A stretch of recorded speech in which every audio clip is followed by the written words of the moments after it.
Hey guys, it's He Dude. I guess I wanted to talk a little bit about the Batman Arkham series. I was actually gonna think about doing a separate video on Arkham Knight, but I was like, what the hell? I mean, the Arkham series, has been a sort of a staple of my childhood since, I want to say 2009, but I'll admit I barely even knew about it. Um, The one thing I do love is Kevin Conroy who played the Batman, and since the very beginning, way back in the '90s, he came back and played him again in the Arkham Asylum games, which I think is amazing. And the cool thing is, I didn't even see it until I looked on Google, but he straight up played some parts of the game, and I'm like, hold up, what? That's actually fucking cool because he really seemed like he was passionate about the character of Batman from what it seemed like. The saddest thing is when Kevin Conroy passed away, Mark Hamill said he retired, and if Kevin Conroy ain't playing Batman anymore, he's not playing the Joker anymore. I'm like, that's some full on respect to Kevin Conroy from what it seems like. It really does seem like people fucking despise the way they treated Cameron Conroy's Arkham Batman and Suicide Squad Kill the Justice League. I'm like, I don't even have to fucking play the whole entire game to know how true that is. Because it's like, they basically disgraces Batman. Even though they basically, somewhere in the game, say, thank you, Kevin, which I'm like, I didn't even know that they put that in there. Because, from what it seemed like, I was just too distracted by the fact that they killed him off in a really distasteful and disgraceful way by fucking Harley Quinn.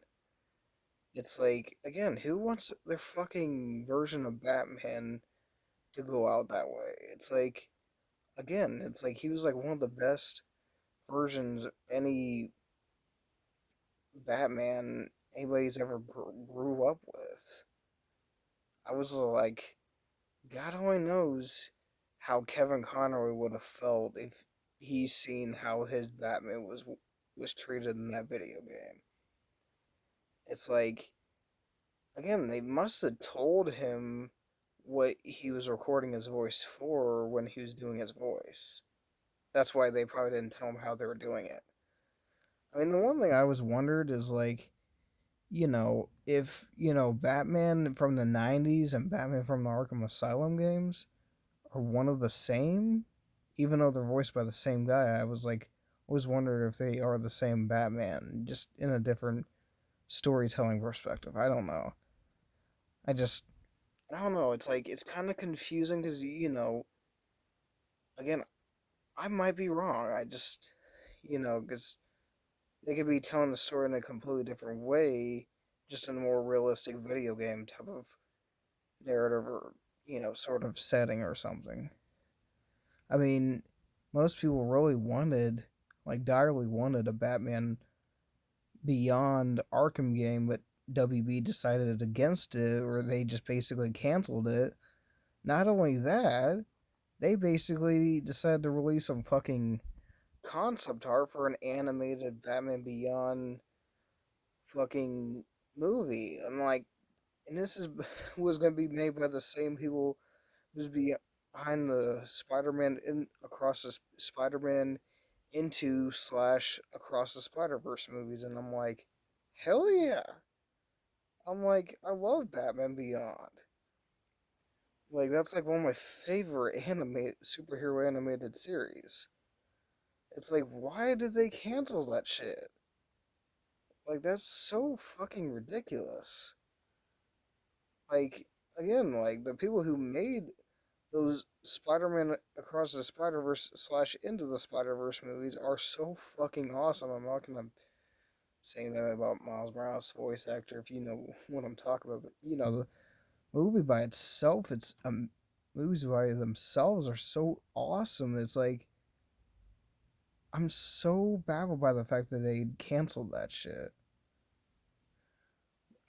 Not only that, again, I've never played the Batman Arkham Shadow game, but it's like makes me really wonder why they canceled the Batman Beyond movie and Arkham Batman Beyond game, and they decided to make the Arkham Shadow game instead for the fucking MetaQuest 3S. I don't know. I just I don't know. It's like it really seems like they're just treating the Arkham Asylum game fans like complete utter dirt. Not to mention slash the Batman Beyond fans like dirt by not even giving them anything more than what they've already given them. It's like I don't know. I mean, it does seem like that they did, release the Arkham games again, like Return to Arkham games, which I'm like, that's pretty cool and all, but it does. I kind of wish it would do more than just that. I mean, I don't know how in the world they even managed to fit a fucking game from like 2015. Well, I mean, I guess I don't even know how they even managed to fit a game like Batman Arkham Knight on the Nintendo Switch with it looking like that. But if you like try to fit Spider-Man PS4 and on a fucking PS3 from like 2007, I mean, again, I just like Nintendo Switch can't even hold that much fucking graphics on that little small ass console. You know, I mean, it's kind of sad the state that Rocksteady ended up in after they released that Suicide Squad killed the Justice League video game. Because like it seems like the people that they ended up getting really didn't seem like they cared much about or even understood what they were even doing. Because the same people went from working for that studio and launched 100-star games or something, which I'm like, it does kind of seem like it or look like it has the same feel of Rocksteady, but not the exact same feel. But I could be wrong. It just that's kind of cool they end up doing that. Um, all I'm saying is I hope the Batman Arkham Batman gets more. The Arkham Batman universe from Rocksteady. I hope that it does get more love it's been getting recently. So, um, that's all I had to say about it. I don't know if I'll do a part one or two to this. Um, maybe I will, maybe I won't. I don't know. So yeah, I guess maybe leave a comment below, subscribe, share. Maybe I'll see all you guys later. Peace out.